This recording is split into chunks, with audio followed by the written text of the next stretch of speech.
Now, after many horror stories from the Middle East of our employment conditions, one of the world's most vilified countries there now says that what we've had so far is not the whole story. The Saudi Arabian government says thousands of Kenyans are in fact working happily in that kingdom.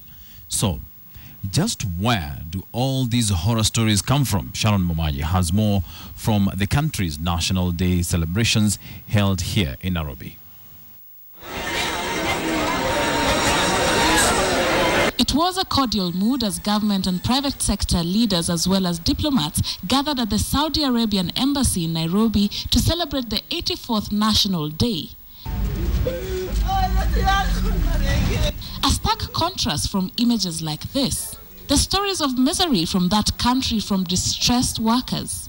A number have come out to narrate horrific experiences of physical, emotional and even sexual harassment. Na mambo mabaya yalitokea, client alinipiga kwa kuwa tulikosana kidogo tu, tulipishana tukagongana, ikawa sasa ni issue, akasema lazima nikampe pole kule kwake chumbani. If there is one or two cases, isolated cases I call them, it's not the policy. I can assure you. I mean, you have to look at the other angle of the story. An exposé aired recently by KTN depicted a case where 20 girls were being held in one small room in Mwiki by a supposed recruitment agency meant to send them to Middle East for work. The agency withheld their vital documents, essentially holding them as prisoners.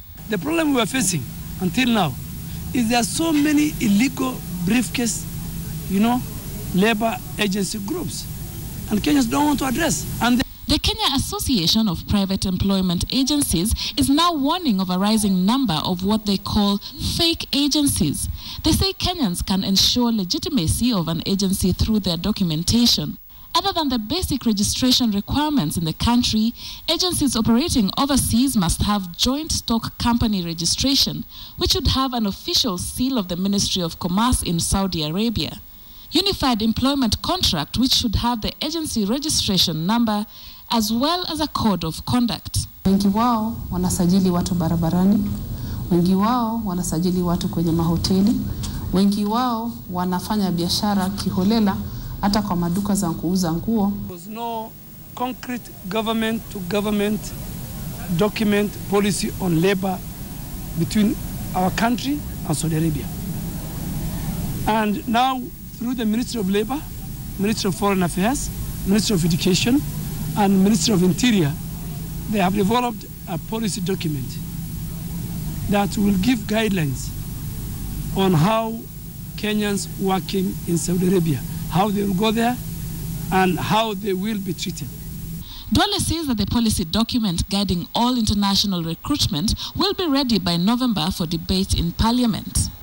In the midst of diplomatic niceties and goodwill displayed in the day, lay the elephant in the room, the case of Kenyan migrant workers. On one hand, the gruesome harassment stories are hard to forget, and on the other, some Kenyan migrant workers say these cases are not representative. Authorities also marking that these are great opportunities of employment for the country.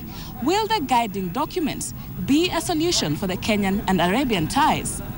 Sharon Momanyi, KTN, Nairobi.